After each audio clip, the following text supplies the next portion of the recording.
പഹൽഗാമിലെ പാകിസ്ഥാന്റെ ഭീകരാക്രമണത്തിന് ഇന്ത്യൻ സൈന്യം ചുട്ട മറുപടി നൽകിയിരിക്കുന്നു. ഓപ്പറേഷൻ സിന്ദൂർ എന്ന് പേരിട്ട സൈനിക നീക്കം ഇന്ന് വെളുപ്പിന് 1:44 നടത്തിയത്. പഹൽഗാമിന് തക്ക മറുപടി നൽകുമെന്ന് ഇന്ത്യ നേരത്തെ മുന്നറിയിപ്പ് നൽകിയിരുന്നു. കണക്കുകൾ തീർക്കപ്പെടാതെ പോവില്ലെന്ന ശക്തമായ നിലപാട് കൂടിയാണ് ഇന്നത്തെ സൈനിക നടപടിയിലൂടെ വ്യക്തമാകുന്നത്. പാക് അധീന കാശ്മീരിലെ 9 ഭീകരകേന്ദ്രങ്ങൾ തകർത്താണ് ഇന്ത്യയുടെ തിരിച്ചടി.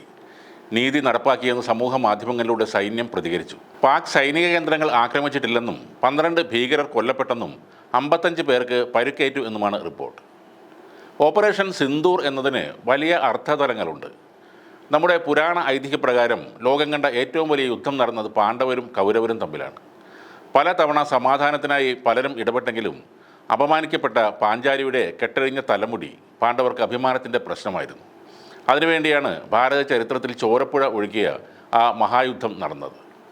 പാകിസ്ഥാൻ ഭീകരന്മാർ മതം ചോദിച്ച് പുരുഷന്മാരെ കൊന്നപ്പോൾ ഒരു സ്ത്രീയോട് പറഞ്ഞത് നിന്നെ കൊല്ലുന്നില്ല, പോയി നിൻ്റെ മോദിയോട് നീ ഇത് പറയണം എന്നാണ്. ആ സ്ത്രീയുടെ വാക്കുകൾ മോദി മാത്രമല്ല ഇന്ത്യ എന്ന രാജ്യം മുഴുവനും കേട്ടു. അതിൻ്റെ ബാക്കി പത്രമാണ് ഓപ്പറേഷൻ സിന്ദൂർ. ഭർത്താവ് മരിച്ച ഹിന്ദു സ്ത്രീകൾ സിന്ദൂരം തൊടാറില്ല. അതുകൊണ്ട് നരേന്ദ്രമോദിയും സൈന്യവും നടത്തിയ ഓപ്പറേഷൻ സിന്ദൂർ ഭാരതത്തിലെ സ്ത്രീകൾക്കുള്ള ആദരവ് കൂടിയാണ്. ഇതാദ്യമായല്ല ഇന്ത്യ ഭീകരകേന്ദ്രങ്ങൾ ലക്ഷ്യമിട്ട് സൈനിക നടപടി നടത്തുന്നത്. കഴിഞ്ഞ 10 വർഷത്തിനിടെ ഇന്ത്യയുടെ കരുത്തറിയിച്ച മൂന്നാമത്തെ തിരിച്ചടിയാണത്. 2016 നടന്ന ഉറി സർജിക്കൽ സ്ട്രൈക്കിൻ്റെയും 19 ബാലാക്കോട്ട് ആക്രമണത്തിൻ്റെയും ഓർമ്മകൾ മായുന്നതിന് മുന്നേയാണ് പഹൽഗാം ആക്രമണത്തിന് ഓപ്പറേഷൻ സിന്ദൂറിലൂടെ ഇന്ത്യൻ സൈന്യം മറുപടി നൽകിയിരിക്കുന്നത്. 2016 സെപ്റ്റംബർ 29 ഉറി ആക്രമണത്തിന് സൈന്യം തിരിച്ചടി നൽകിയത്.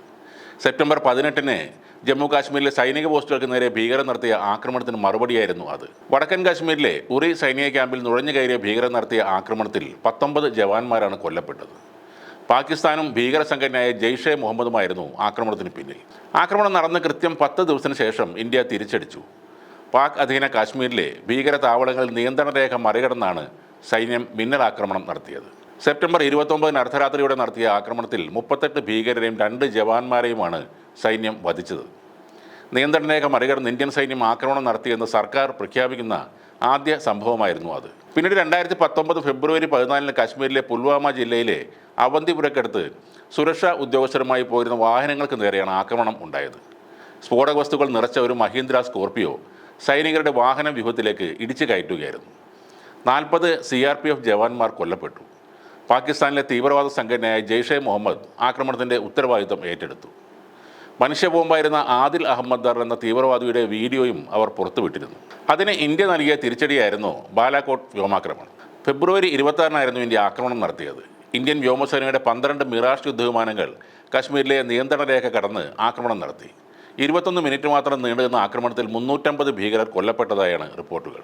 ബാലാക്കോട്ട് ആക്രമണം കഴിഞ്ഞ് 6 വർഷങ്ങൾ പിന്നിടുമ്പോഴാണ് ഓപ്പറേഷൻ സിന്ദൂറിലൂടെ പാകിസ്ഥാന് വീണ്ടും ഇന്ത്യൻ സൈന്യം പ്രഹരം ഏൽപ്പിക്കുന്നത്.